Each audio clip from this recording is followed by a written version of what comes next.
The cycle rickshaw is the best way of getting about Agra. Its smooth gliding motion and leisurely rate of progress are in keeping with the pace of life in this old world city. The rickshaw-man juggles his way through the crowded bazaars, exchanging insults with tonga drivers, pedestrians and other cyclists. But once on the broad mall or Taj Road, his curses change to carefree song and he freewheels along the tree-lined avenues. Old colonial-style bungalows still stand in large compounds shaded by peepal, banyan and jamun trees.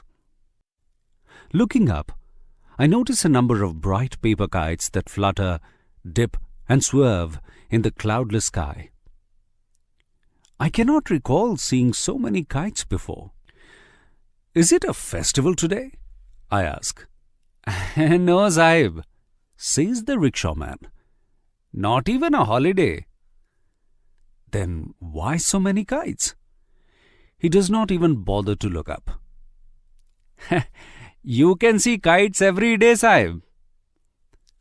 "I don't see them in Delhi." "Ah, but Delhi is a busy place.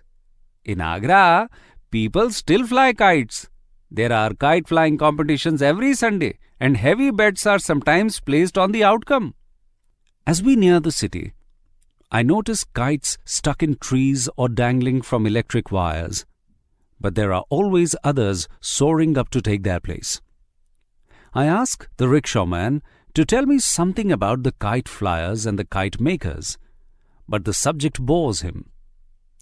"You had better see the Taj today, Sahib." "All right, take me to it. I can lunch afterwards." It is difficult to view the Taj at noon. The sun strikes the white marble, and there is a great dazzle of reflected light. I stand there with averted eyes, looking at everything: the formal gardens, the surrounding walls of red sandstone, the winding river, everything except the monument I have come to see.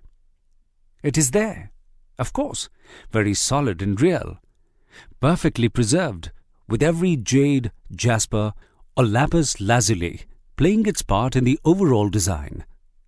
And after a while, I can shade my eyes and take in a vision of shimmering white marble.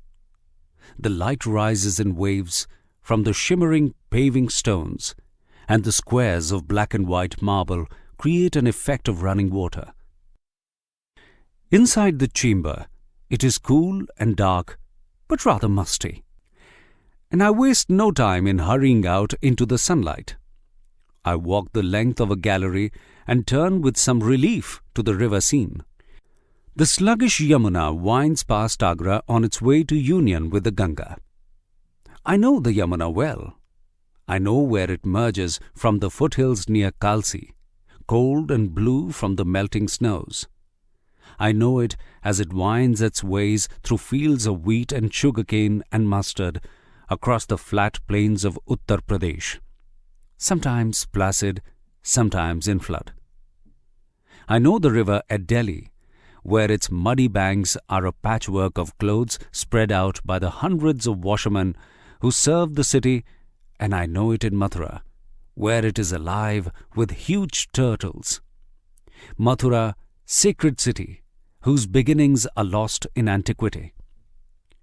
And then the river winds its way to Agra, to this spot by the Taj, where parrots flash in the sunshine, kingfishers swoop low over the water, and a peacock struts across the lawns surrounding the monument.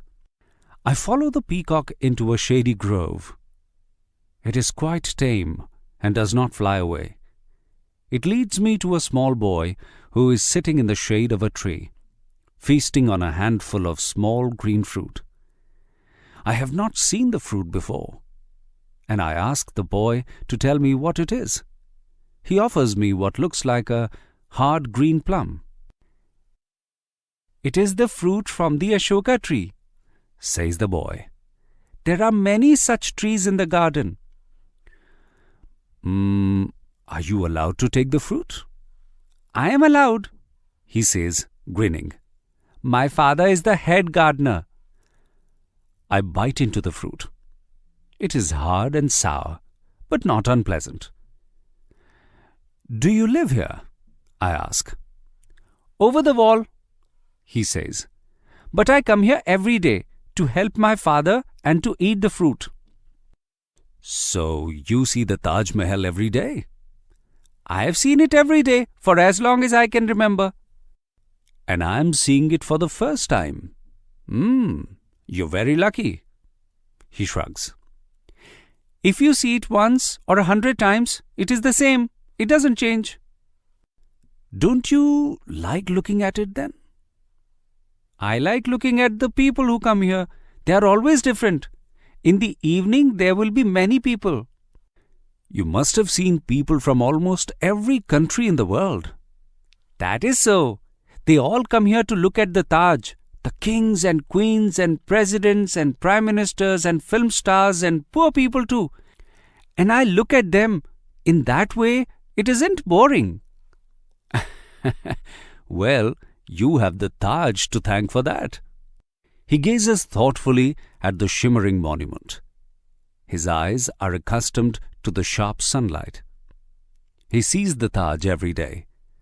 But at this moment, he is really looking at it, thinking about it, wondering what magic it must possess to attract people from all corners of the earth, to bring them here walking through his father's well-kept garden, so that he can have something new and fresh to look at each day.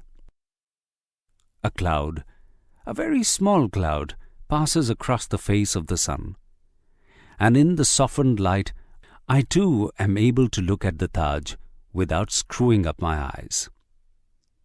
As the boy said, it does not change. Therein lies its beauty. For the effect on the traveller is the same today as it was 300 years ago when Bernier wrote, "Nothing offends the eye. No part can be found that is not skillfully wrought, or that it has no peculiar beauty." And so, for a few moments, this poem in marble is on view to two unimportant people, the itinerant writer and the gardener's boy. We say nothing. There is really nothing to be said. But now, a few months later, when I try to recapture the essence of that day, it is not the monument that I remember most vividly. The Taj is there, of course. I still see it as a mirror for the sun. But what remains with me more than anything else is the passage of the river and the sharp flavor of the Ashoka fruit.